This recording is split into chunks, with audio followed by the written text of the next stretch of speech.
Welcome to the Explainer. You know, history usually remembers the loudest voices. We tend to celebrate the famous leaders, the grand speeches, and those massive defining moments. But the source text we're analyzing today, it forces us to look away from the grandstand and peer down into the very foundation of the nation.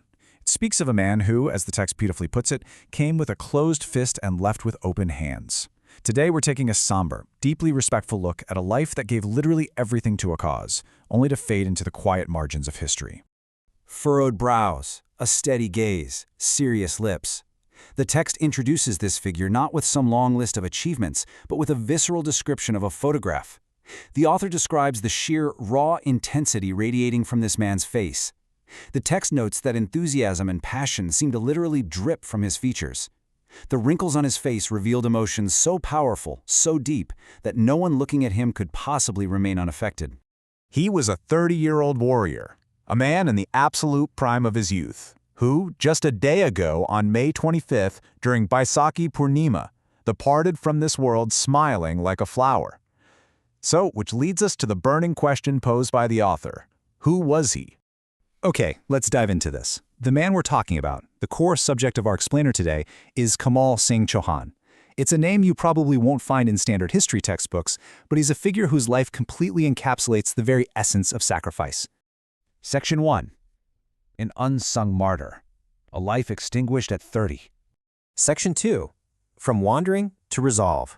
The early aimless years. You see, Kamal Singh Chauhan wasn't exactly born a seasoned revolutionary. He was born in a tiny, obscure village called Gari Haju, over in Avalkeda, Agra. His origins were incredibly ordinary. He was born into poverty and received only a very basic Hindi education. There were no early signs of grandeur here, no elite schooling that destined him for national politics. He was, at his core, just a boy from a humble background. And this brilliantly illustrates his restless nature. I mean, the second he outgrew his childhood playtime, he left home and began this intense period of aimless wandering. One moment, he's a young teenager working a grueling job in the GIP railway. The next, he's moved all the way to Pune. Then, in his late teens, he's opening a shop in Bombay. And finally, he's just touring around Rajputana. By the age of 20, he was utterly exhausted, desperately searching for some kind of purpose. Section 3. Satyagraha and Fierce Struggle. The 1930 Turning Point.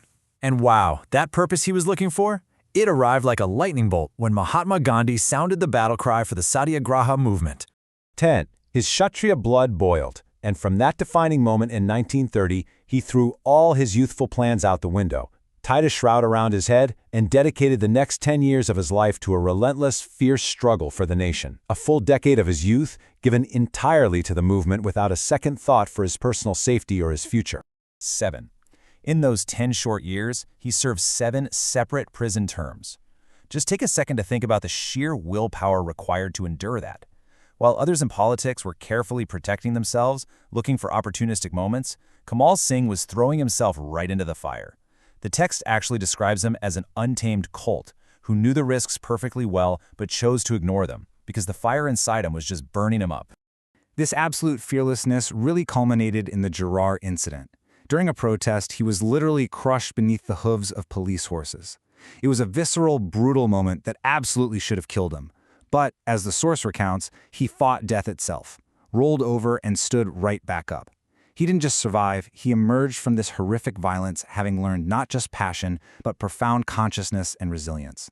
Section 4. Social Reform and Opposition. Shifting to Societal Building. So, once the Satyagraha movement paused, Kamal Singh didn't just go home and rest. He shifted all that immense energy straight into his community. He taught people how to weave khadi, literally carrying bundles of it on his head to sell. He ran around distributing medicines to the sick. He traveled from village to village spreading constructive literature, educating marginalized Harijan communities, and spreading positive thoughts among the general public. We see a man who is deeply, genuinely committed to the grassroots rebuilding of his society. But, you know, doing good work doesn't always win you friends. He faced severe societal backlash. People opposed him, called him terrible names, falsely accused him of things, and even boycotted him. Yet, the text notes he remained completely unfazed. He'd look at the ignorance of the people, give a simple smile, and just laugh off all the opposition. His smile practically became his armor against public malice. His activism also took him to some totally new fronts. When the call came for the Hindu Dharma Raksha movement, he didn't hesitate. He literally abandoned a comfortable teaching post at the Gwalior Arya Pathshala, packed his bags, and went to Hyderabad, where he ended up breaking stones in a prison.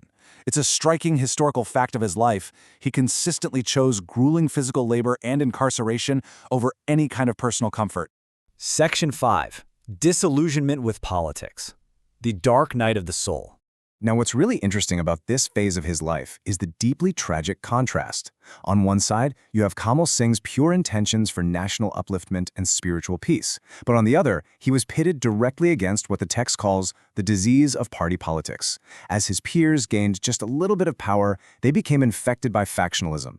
His former companions actually turned against him with malice and hostility simply because he wouldn't play their petty games. Though, crucially, the text notes that none of them ever had the courage to point a finger at his actual underlying character. But honestly, the combination of that betrayal and years of intense physical abuse had taken a massive toll.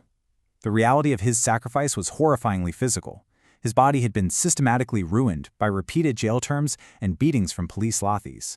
He lived in extreme economic hardship. The text gives us these startling, incredibly grounded details. He suffered from sudden, frequent nosebleeds, and even minor heat would cause severe dizziness. He was a man physically broken by the very struggle he dedicated his entire life to. Section 6. The Silent Foundation of Freedom. Seeking Peace and His Quiet Death. Exhausted by those bitter conflicts and physically shattered, his soul just sought a quiet refuge back in Agra. But it was here that his journey came to a very quiet end. On May 15th, he contracted a fever. Hoping to recover, he returned to his home village. But the fever didn't break. As the author poetically writes, the fever said, "Let's go," and Kamal Singh, quietly bowing his head, just went along with it. He passed away on May 25th. He didn't die a glorious death on a battlefield. He died quietly, having squeezed out literally every drop of his life's essence for his motherland over the years. When the end came, he only had a hollow shell of a body left, which he left behind with a smile. The text concludes with a breathtakingly powerful metaphor. It notes that the noisy world, caught up in its endless song and dance, will forget him in a few moments. But, the author writes, if one inspects the mortar of the great wall of this independent country, they will see how the blood of this silent ascetic has made it so much stronger. So, the crucial point is this: the visible wall of a nation's freedom is held together by the completely invisible mortar of countless uncelebrated lives. Kamal Singh Chauhan was really just one of these silent pillars. He fought, he suffered, he built, and he faded away quietly at the age of 30. It really forces us to look around at the liberties we so often take for granted and ask ourselves, how many other silent ascetics' blood forms the unseen foundation of the freedoms we enjoy today? Well, thank you so much for joining me on this explainer. I encourage you to keep questioning the history beneath the surface.